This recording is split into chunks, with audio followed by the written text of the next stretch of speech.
Hello guys, I thought I'd show you my new toy. This is a Volantex Saber, available for a very cheap price for £80, with everything apart from the LiPo and transmitter. I've done about 4 flights of it now and very surprised. And I'll go into it a bit more. On this one I use trusty DX7 and little Overlander 1300 3S LiPo, giddy little thing.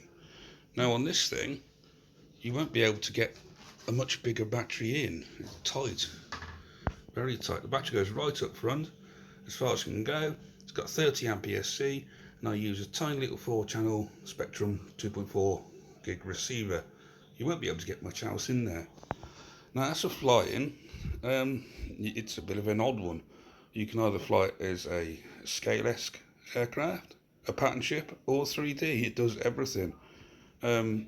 Using my limited aerobatic repertoire, tip stalls, stall turns, knife edges, loops, cubinates, reversals, flick rolls, barrel rolls, you name it, it does it. Very impressive for 80 quid. The landing gear did have some lovely spats and some covers to go on there, but beans my field's really rough, I just left them off like that, and it goes off within 2 feet with a bit of power, even on really rough ground.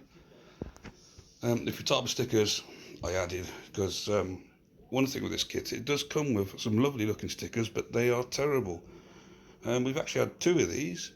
The first one flew atrociously.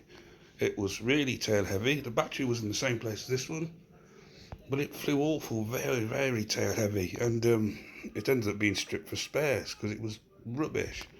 But my father did buy another one as they were in stock, and this one flies great. We can't understand it. We think it may be an issue with the prop thrust being out on the old one. We don't know. It's a shame I haven't put the stickers on. I've actually ordered another one while they're in stock. They are quite hard work to find, being close to Christmas and in the UK. But for this price, you can't really argue. Setup, very easy. This thing though is a one-piece model. You won't be able to take it apart. The wing is actually glued together to the fuzz, and it's a little bit finicky to get in because being a one-piece wing, you slide it into the fuselage, then glue it all at the same time. You have to be quite quick. All the push rods you have to manually adjust yourself. Nothing in the box is ready to go. It takes a little bit of building, but I say building, it's more like gluing together and thinking. The CNG, we've noticed it's also wrong.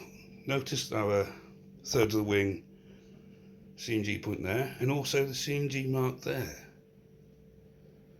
And we found on the original model we had, that of course the CNG was way off, hence probably the tail heaviness.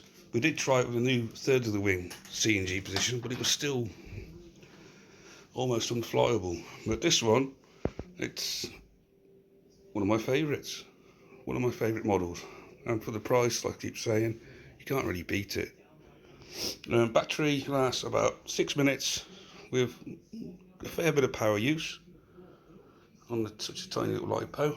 So very impressive. If you want to go flying for the cheap, I wouldn't recommend it as a first model. Whereas the second model, great. I've got 20% expo set up of mine, and it's very agile. Landing, almost flying around on half roll, it's very floaty. Bring it in with a touch of power and it'll just plonk right in front of you. It's a lovely airplane, and I highly recommend it. So apart from the build and the stickers, it's a real nice high quality kit, but say you are tight for space.